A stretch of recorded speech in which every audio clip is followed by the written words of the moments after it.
I would say 80% of the angel funded companies don't reach to the VC stage for this very reason. One, either their business model is not very right.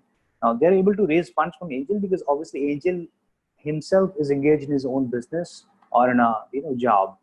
So they're not able to devote as much energy, neither they have as much knowledge to be able to decide the business model of the startups they are investing. Also, one angel does not support the whole enterprise. There will be a bunch of angels who will be investing in one startup. So the motivation of one angel to handhold the startup is not rare there.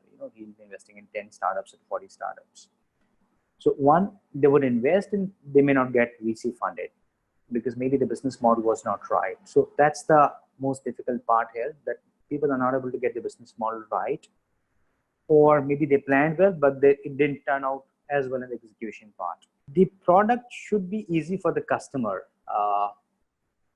When I say easy, I don't know, it's a difficult answer. For example, if you talk about Facebook created something by accident which public did not need. There was no problem existing which Facebook solved. They created a new need. Ford did not create a car because people asked for the car. There were horses and there were no cars. So Henry Ford created the car itself and then made people use it. So there was no problem. He solved it actually. He always said, if I ask people what do they need, they don't know.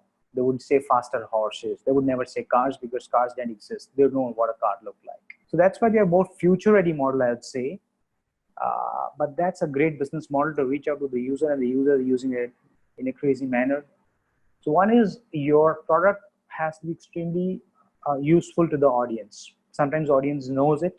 In most cases, they know it. In some cases, you don't know it. So again, I'm saying, you have to find your own niche within the business model, within the food, within the ready-made garments, within the edtech, within the fintech. Are you lending to the banks, or you are creating a solution for the bank or for the retailers who have to have one printer, then one credit card reading machine, and then one is something else, and then your transaction payment comes in 3 days, etc., from the bank. So what exactly you're creating?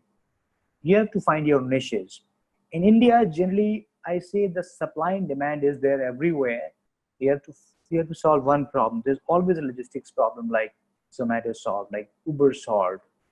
So that's what I think about India. India is extremely developed when it comes to the existence of things. There cannot be any business model today which is not online or which is not digital, which means if it's something which necessarily I need to go physically, it has to be hair salon, period. Now, which is Urban Clap actually, I shouldn't be going out. So I have more spread of clothes or food on my phone than any shop, or specs than any shop can have. So run with the times, so consumer convenience, acceptability of the product, and find your own niche where there is very little competition, but obviously there is a lot of homework one needs to do. Niches are key.